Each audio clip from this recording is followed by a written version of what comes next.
साथियों, 18 super class Gorakhpur में आप लोग का स्वागत है।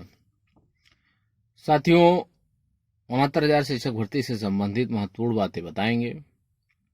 उत्तर कुंजी से संबंधित भी आपको बातें बताएंगे, तो वीडियो अंत तक जरूर देखिए। जब तक वीडियो अंत तक नहीं देखेंगे तब तक आपका निष्कर्ष नहीं निकलेगा।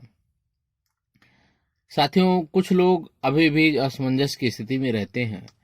मेरी समझ में ये नहीं रहता है कि बार बार बताने के बाद भी लोगों को ये नहीं लगता है कि अभी भी जो है जहां से हम जुड़े थे, जिनकी एसएलपियां खारिज हुई है, वो लोग हार गए हैं।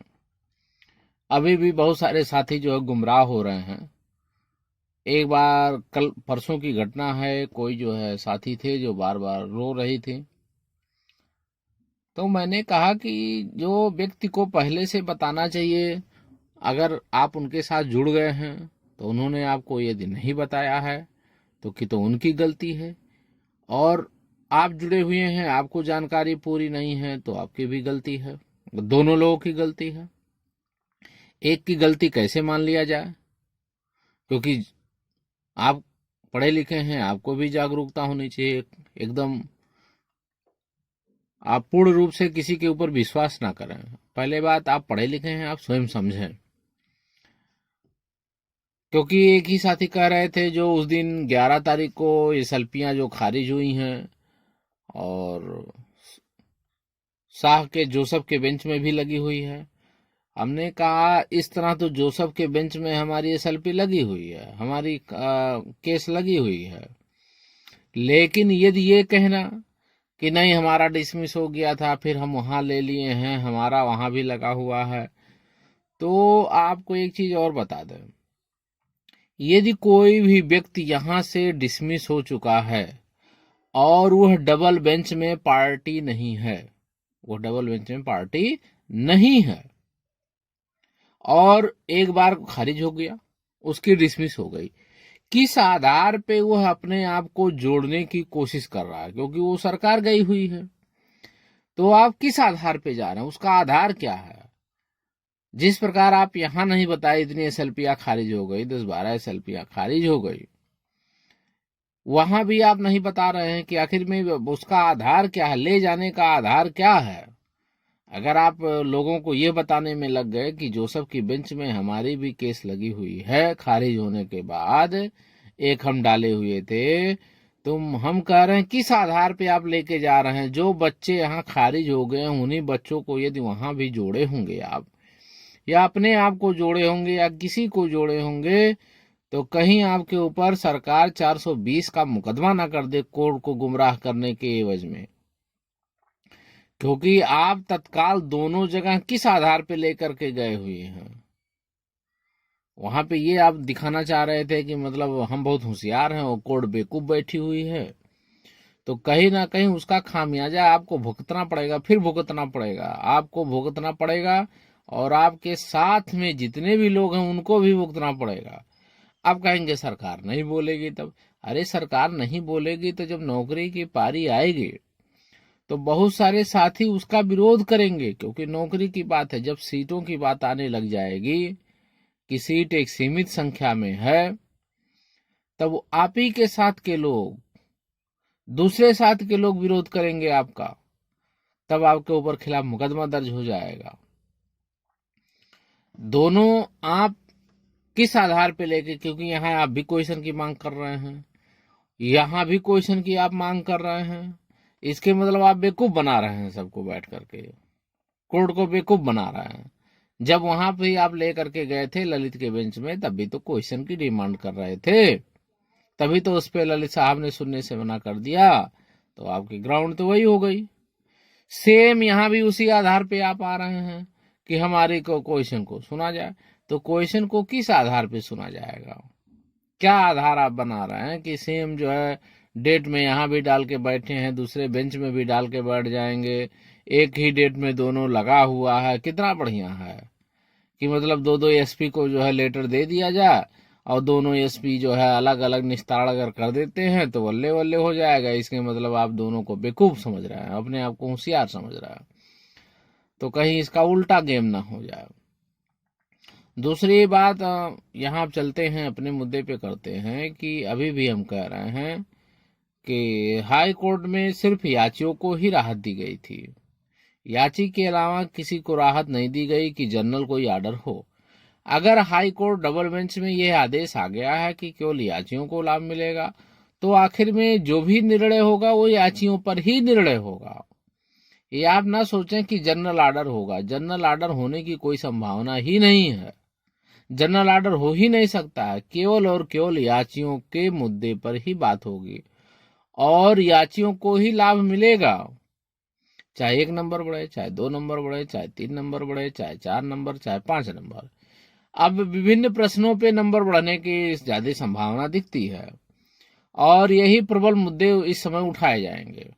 अगर कमेटी गठित हो गई, जैसे हम फला क्वेश्चन, जैसे परिभाषा पहला क्वेश्चन हो गया, कुछ लोग कह रहे हैं प्रति व्यक्ति आय भी हो गया, गोरखनाथ भी हो गया, राजेंद्र प्रसाद हो गया, खुर्जा हो गया, ये 5 क्वेश्चन हो गया और डिसलेक्सिया हो गया। 6 क्वेश्चन ये हिट हैं। अगर 6 क्वेश्चन ये हिट हो करके हुआ तो ये इस तरह नहीं होता है। 6 क्वेश्चन जब जज को लगेगा 1-2 क्वेश्चन से ज्यादा हो रहा है, तब जज को ये लगेगा नहीं, अब कमेटी पैनल गठित किया जाए, क्योंकि ज्यादा प्रश्न हो रहे हैं और ज्यादा प्रश्नों पे निस्तारण करने का कोई विशेषज्ञ कर सकता है, कोई पैनल कर सकता है, कोई कमेटी कर सकता है। 1-2 क्वेश्चन की बात होती तो कोई भी मुद्दे को आपस में समझौता करके निस्तारण कर लेते। लेकिन यदि जज को ये लग गया कि नहीं यार, ये तो विकट समस्या खड़ी हो जाएगी, ज्यादा प्रश्न हो रहे हैं और इसका निस्तारण यदि नहीं करेंगे तो फ्यूचर में बच्चों के साथ खिलवाड़ हो जाएगा, तो एक पैनल की गठन हो जाएगा। जब 5 ही 6 क्वेश्चन जाएगा तब बिना विशेषज्ञ का कोई उत्तर उसको नहीं दे सकता है। और जब ये उत्तर होने लग जाएगा तो पैनल गठित होगी, तो ऑलरेडी वहां डिमांड हो चुका है कि हमारा सिंगल बेंच में पैनल गठित थी, लेकिन सरकार मनमर्जी की वजह से वह पैनल ने ओपन नहीं होने दिया, पैनल का रिपोर्ट नहीं आया। तो यदि सुप्रीम कोर्ट के दिमाग में बैठ गया नहीं, पैनल जब गठित हुआ था तो पैनल के पास जाना चाहिए, और जब पैनल के पास जाएगा तभी उसका निस्तारण होगा। जब तक पैनल के पास नहीं जाएगा तब तक इसका निस्तारण नहीं हो पाएगा। तो ये रास्ते खुलने वाले हैं। हम बार बार कहते हैं इन सारे प्रश्नों पे यदि उठाया जाए, और उठेगा भी, क्यों नहीं उठाया जाएगा, उठेगा भी, और उठ करके ईश्वर करे कि कमेटी के लिए रिकमेंडेड हो जाए, और जब कमेटी का रिकमेंडेड हो जाएगा तो ज्यादा से ज्यादा साथियों को लाभ मिल जाएगा। अब बहुत सारे साथी हम कह रहे हैं कि अंतिम अवसर है। हमने कहा आप इतना पैसा नुकसान किए, इतना समय नुकसान किए, 2.5-3 साल आपका समय भी नुकसान हो गया, कोई भर्ती भी नहीं आई। 69,000 के बाद कहाँ कोई भर्ती आई? 2-2.5 साल होने जा रहा, 2020 से आप लड़ रहे हैं, 19 से लड़ रहे हैं, अभी तक कोई भर्ती नहीं आई, 2-3 साल होने जा रहा है। फिर आप आशा ये कर रहे हैं कि भर्ती आएगी, तो भर्ती आने की अभी भी कोई संभावना नहीं है, क्योंकि जब तक प्राइमरी में ट्रांसफर नहीं होगा, आपस में जनपदीय ट्रांसफर नहीं होगा, तब तक भर्ती आने की कोई संभावना नहीं है। सरकार यहाँ तक 79,000 शिक्षकों का सरप्लस दिखा रही है यूपी में। तो आप नौकरी के लिए भूल जाइए कि कोई भर्ती आ रही है, क्योंकि विभाग के बारे में हमको पूरी जानकारी है। तो 80,000 टीचरों को सरप्लस दिखा रही है, बच्चे कम हो रहे हैं, नामांकन अब की बार घट गया है। नामांकन दिखा रही थी बढ़ी हुई है, लेकिन नामांकन उस तरह बढ़ी नहीं होती है। डीबीटी होता है, डीबीटी माने आधार कार्ड से लिंक होता है, आधार कार्ड से लिंक बहुत सारे बच्चे नहीं करा रहे हैं, वो प्राइवेट में चले गए हैं। केवल लाभ पाने के लिए बच्चे जो प्राइमरी में थे, इस समय सब जगह 20% जो वृद्धि थी 20 से 30% पुनः घट गया। तो ये कहीं ना कहीं बच्चों की संख्या भी घट गई है। जब बच्चों की संख्या घट गई तो उस अनुपात में टीचरों की कमी कहाँ रह गई? तो सरकार भर्ती करने वाली नहीं है।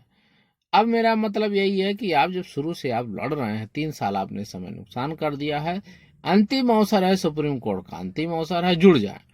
हम शुरू से, अगर आप वीडियो मेरा देखे होंगे, जितनी भी बातें हम कहते आए हैं वो सत्य होता गया है, और हमने किसी को भी आप ना अपशब्द बोले होंगे, ना गाली दिए होंगे, किसी से कोई लेना देना नहीं।